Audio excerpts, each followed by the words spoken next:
आता इसापूर आणि विष्णुपुरी हेही आता इशारा पातळीकडे चाललेले आहेत, म्हणून तिथलाही विसर्ग वाढवलेला आहे।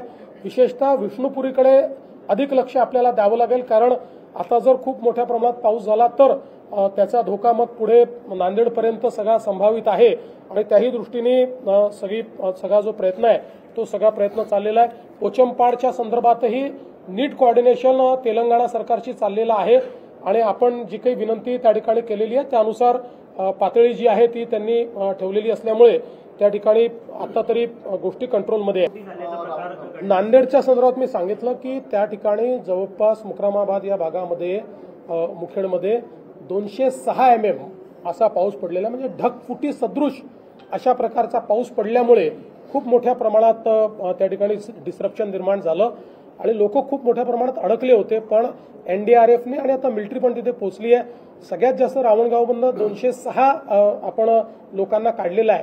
4 गावांमध्ये विशेषतः लोक फसले, त्यात सर्वात जास्त जिथे फसले होते ते जवळपास बाहेर निघालेले आहेत। बाकी ठिकाणचे लोकांना बाहेर काढणं चाललेलं आहे। तुम्ही पाहत आहात महाराष्ट्राच्या कुशीतलं GK न्यूज मराठी, सात जनतेची, भूमी महाराष्ट्राची।